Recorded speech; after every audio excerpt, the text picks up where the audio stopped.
Fala pessoal, hoje estamos começando mais um Bagcast e hoje a gente está com a apresentação, né, e a participação de um grande poeta, escritor, professor, MC, músico, Duan X. E a gente vai trocar uma ideia com ele, fazer um bate-papo com ele e vocês vão conhecer um pouco melhor. Somos perfeitos, estamos juntos. Uma brisa do mar, como céu e luar. Primeiramente eu gostaria de agradecer, né, em nome do nosso podcast, também da nossa equipe, por você ter aceitado participar desse programa aqui com a gente. Então eu vou deixar você se apresentar um pouquinho. Gente, muito obrigado primeiramente pela oportunidade, né, estar aqui com vocês. Meu nome é Duan, eu sou professor de português aqui do BEG, né, da Escola Brigadeiro. E eu sou também, como o Arthur já falou aqui, muitas coisas, né? E o meu nome artístico é Duan X, na parte musical. Então eu gostaria de começar fazendo uma pergunta, né? Como que é o seu processo de criação de músicas e o que você faz quando você não está com aqueles picos criativos, ou o que você faz nesse processo? Nossa, essa aí já veio logo para a pergunta. Eu já aqui encaminhando, não, já vim logo com uma pergunta bem.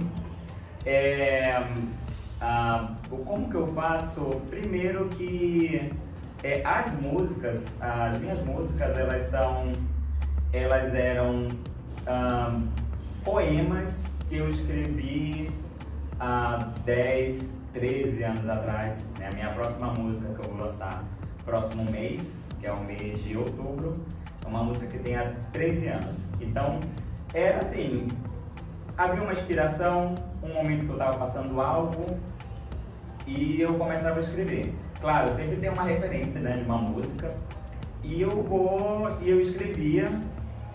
Se por acaso a inspiração não acontecia, tipo, tinha uma ideia, mas eu não conseguia passar para o papel, aí eu deixava para um outro momento. Eu sempre guardava as minhas composições em um pendrive, um HD, porque assim, na época, agora hoje não, hoje é tudo nuvem. Hoje é tudo nuvem. Então antes eu fazia esses registros e assim, o meu pendrive, HD externo, tudo tem algum documento que eu coloco letras 1, 2, 3 e eu colocava lá. Então, em outro momento, quando eu voltava para ter uma inspiração, eu ia lá e continuava. Mas assim, tá tudo espalhado em armazenamentos. Imagina. E assim, qual foi a sua inspiração para começar assim, no ramo assim, da música? Começar no ramo da música, eu estava passando por uma situação em 2017, uma situação bem complicada mesmo. E tinha uma música que veio na minha cabeça, que é a música Seu Estilo. Aquela primeira música, eu pensei assim, ela é um pouco falada e já tá tudo certo aqui na minha cabeça, já tem um instrumental que também já tá meio que encaminhado. E eu acho que neste momento, se eu entrar para uma aula, fazer um pouco de aula de canto, eu consigo fazer essa música.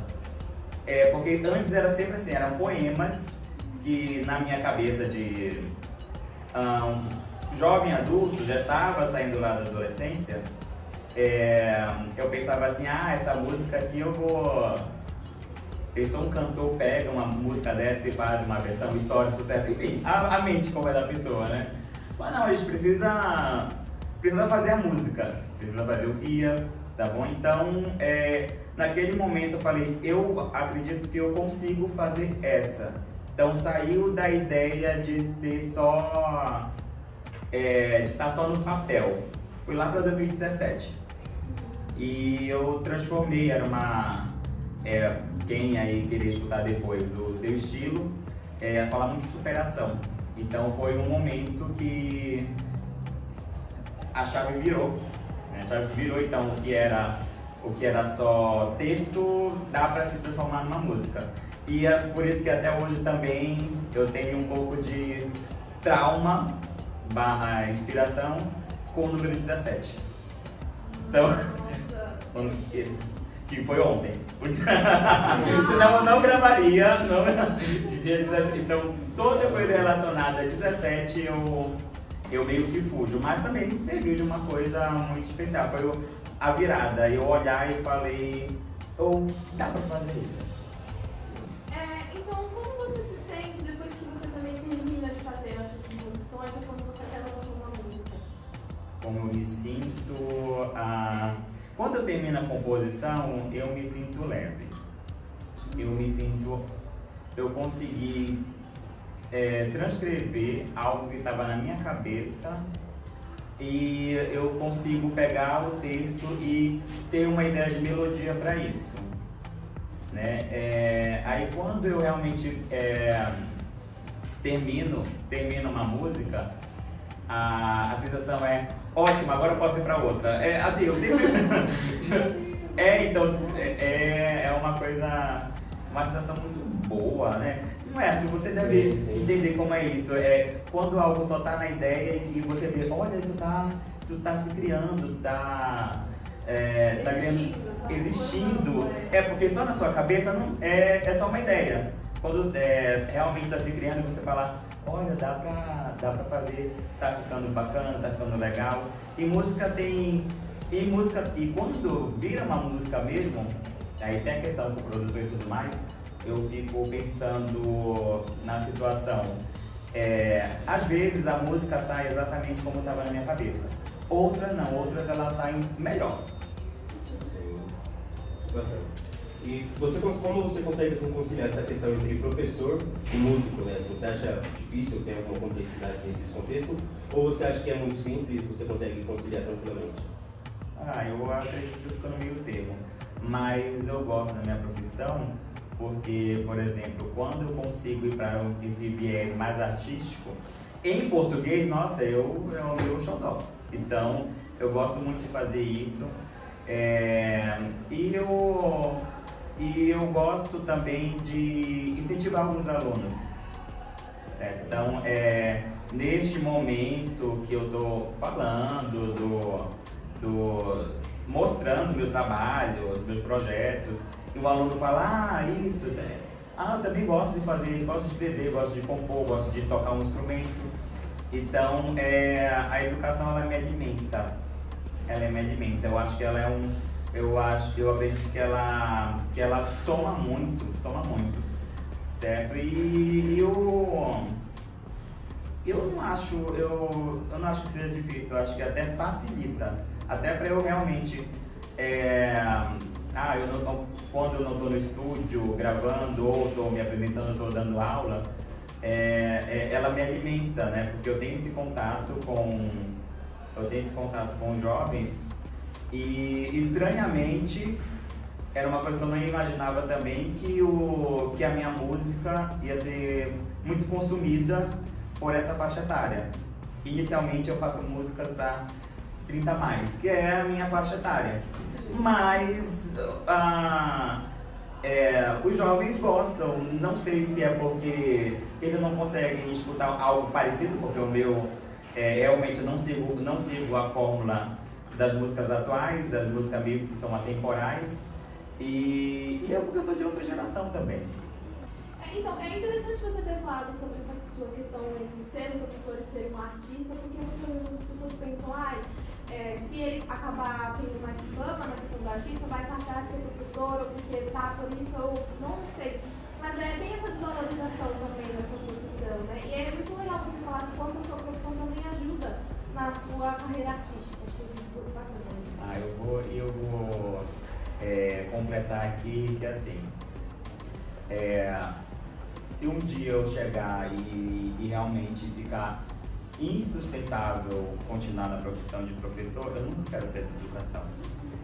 Eu de alguma forma, fazendo algum projeto, mesmo que não seja remunerado, sabe? Eu não me vejo não estando na escola, em nenhum momento mais, eu não consigo me enxergar assim. E principalmente aqui, o Brigadeiro, que, nossa, é meu xodó, já tenho 4 anos, né? 4 anos. Já tem uma história. Já tenho uma história. Se pegar um tempo aí que eu fiquei uns 3 meses, que eu fiz uma participação especial lá em 2016, já está quase com 5 anos. Então eu tenho um carinho, eu já tinha um carinho pela educação com todos os entraves, todas as situações que, né, que sabemos, mas a escola, Brigadeiro, ele aflorou algo a mais em mim, que ainda não tinha aflorado em outras escolas. Aqui veio, não sei explicar bem, mas assim, aflorou algo a mais que faltava. É uma conexão, né? De você ter. Sim, uma conexão, ainda mais eu sendo professor contratado, então todo ano é aquela coisa. Qual é aonde que eu vou trabalhar próximo ano? E isso não está acontecendo há 4 anos. Eu estou aqui, vamos torcer, né?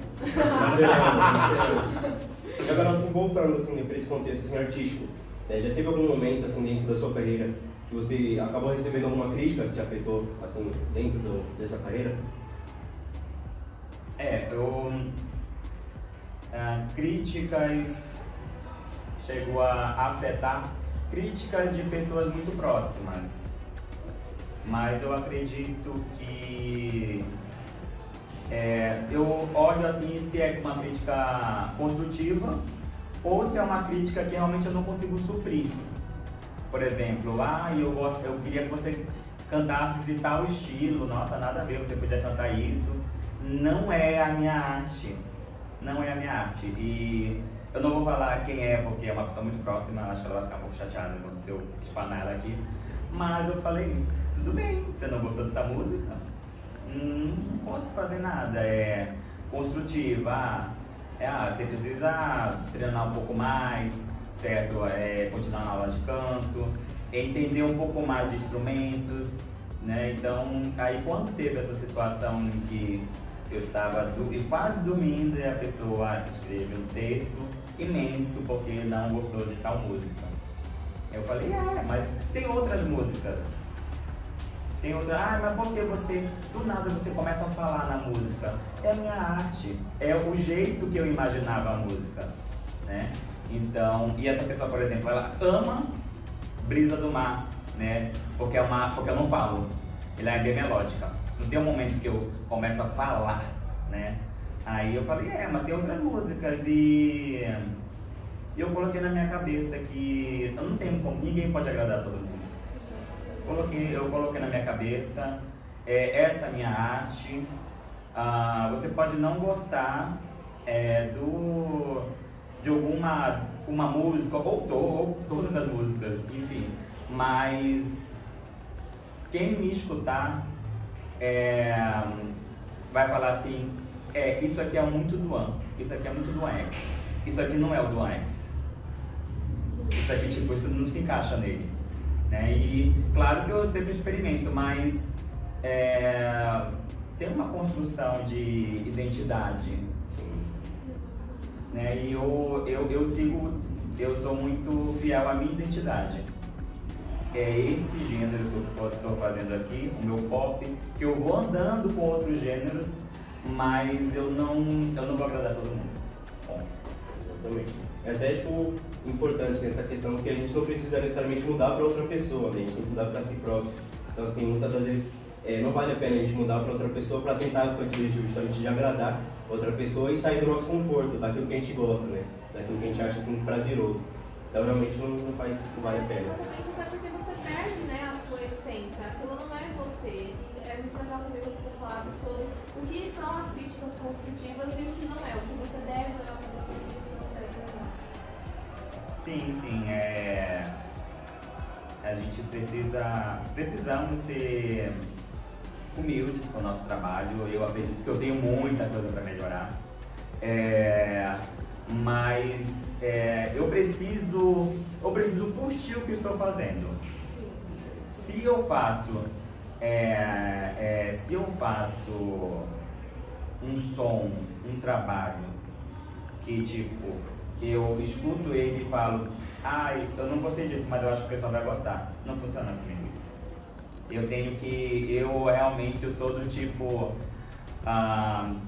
que eu tenho que fazer uma música e antes dela acabar eu tenho que colocar para ela repetir. É o momento que eu falo, agora eu gostei de fazer isso aqui. Tipo, a música vai acabar, não quero repetir ela. Tá legal isso aqui. Eu gosto disso. É bem legal. E falando mais sobre quais são as suas metas, né, na vida artística, na carreira artística. Quais metas você quer alcançar? As minhas metas, eu acredito que crescer o meu público, conhecer outras pessoas.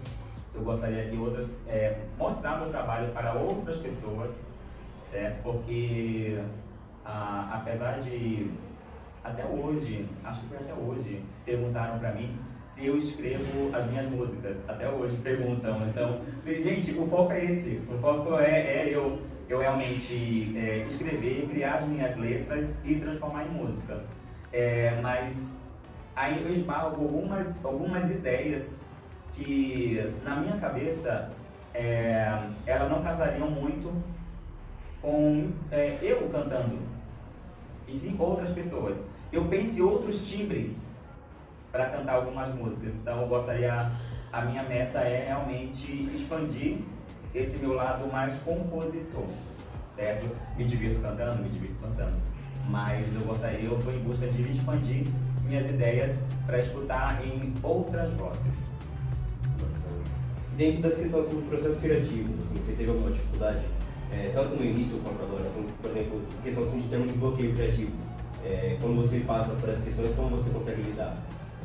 Bloqueio criativo, mas aí seria em qual momento? Por exemplo, para você conseguir compor uma música, assim, dentro, sei lá, por exemplo, eu preciso criar uma música nova, mas eu não tenho essa ideia, assim, do que criar, como criar, assim.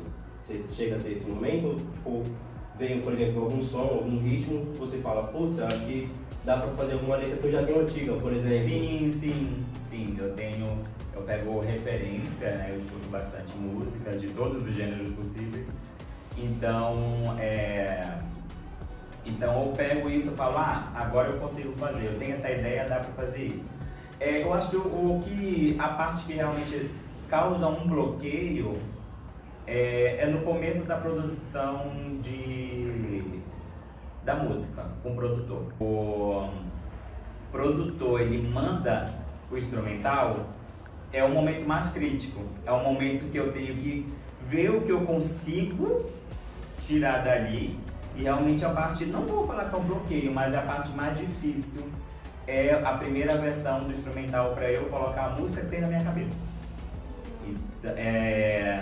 Porque eu coloco as informações, as ideias, ele escuta, ele faz, ele manda. Então é por isso que cada vez mais eu conseguir compreender e entender de instrumentos musicais, fica melhor. Hoje está mais fácil, antes era um pouco mais complicado. Antes eu dava 5 referências totalmente desconexas, o produtor mandava, eu falava, nossa, mas não é isso que eu queria. Aí eu falava, mas o que você quer? Porque eu preciso de uma coisa mais clara, tá uma mistura aqui, né? Mas seria isso, é a parte mais difícil de criar minha arte, é a primeira versão do instrumental. E na questão da criação quando você fala sobre os instrumentos, que você quer aprender mais sobre, tem algum que você tem mais afinidade, que você sabe tocar, que você não sabe, ou outros que você quer aprender que você acha que vai fazer total diferença assim, no seu trabalho? Eu comecei a fazer algumas aulas de teclado.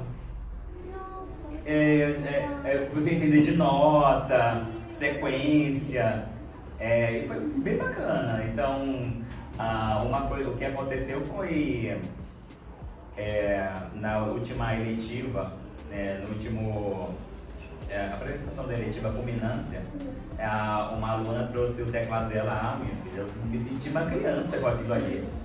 E foi muito bacana, eu acredito que eu vou voltar a pegar firme de fato mesmo. Então eu acredito que eu vá realmente pro teclado. Bacana. E dentro assim, desse processo assim, criativo, né, dentro das suas músicas, como que você faz, por exemplo, para chamar outros artistas, outros convidados, para participar dentro da sua música, dentro do seu projeto assim, musical? Neste momento, tudo na base de indicação. Então, principalmente quem me ajudou muito no primeiro momento mesmo, porque eu tinha uma música só, foi o Phantom, né, que eu conheci em outra escola, na República Argentina. Então, Phantom, preciso de uma voz mais ou menos assim. Aí ele fala, não, eu conheço uma pessoa que vai curtir, fazer um som junto contigo. E ele manda umas referências, umas músicas, eu escuto, aí você quer trocar uma ideia com a pessoa, né? E é isso que acontece, tá? Então é na base de indicação. Hoje as indicações já estão ficando mais... eu consigo ter vínculo, né, com as pessoas que cantam junto comigo. Então eu até brinco, porque as 3 mulheres que cantam comigo é a Cacau Simões, a Grace Santos e a Paty Xavier. E eu fico... agora eu faço uma música, eu chamei a Grace, agora é a Paty, depois é a Cacau. Né? Então, claro que eu acredito que quanto mais eu conhecer outras pessoas, a gente vai fazer outras músicas.